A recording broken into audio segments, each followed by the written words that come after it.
Our next film is Nicolas Roeg's psychological mystery, Track 29, with Theresa Russell playing a married woman who meets a stranger who winds up stirring up dark memories and current passions within her.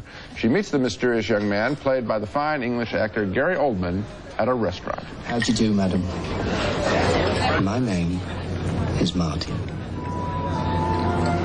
That's spot on, quite right. Jolly as shrewd.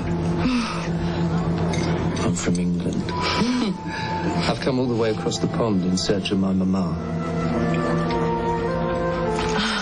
As their relationship develops, it triggers guilty memories of a girlhood rape. The movie suggests that maybe Oldman is Theresa Russell's long-lost son. Are you going to make up for lost time?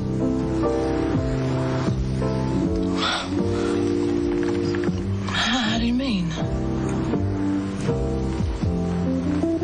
All the years. All those years.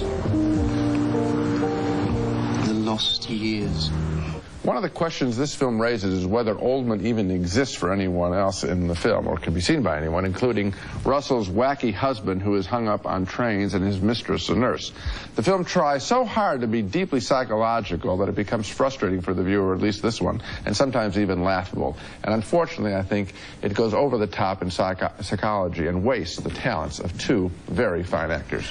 This movie was a tough call for me. I remember coming right out of the theater and somebody asking me, did you like it? And my immediate reaction was, no, I didn't like it. Then I realized like has nothing to do with it. This movie is not intended to be likable. I think it's intended to be challenging, and it's supposed to be the kind of movie that you puzzle out later. For example, the Gary Oldman character is not only not there for anyone except Theresa Russell, but he is also, he's the same actor as used to play the man who rapes her at the carnival. So the entire movie takes place inside her mind. I agree. Possibly including even all of the weird things involving her husband and his model trains and his super patriotic model train club, and his nurse who likes to spank him while wearing leather gloves or rubber gloves.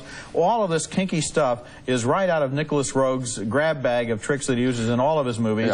And this time it's intriguing. It doesn't compare with his other films. That's where I think you're right. I mean, this is the kind of film he likes to make, and I'd like to see. But this time I thought that the grab bag was full of a lot of bum prizes. Well, I think the one thing that's certainly worth seeing is Gary Oldman's performance and Theresa Russell's performance. Roger, as much as they're two of my favorite actors, that wasn't enough. You're not going to budge me on this one. Okay, I won't budge you. Now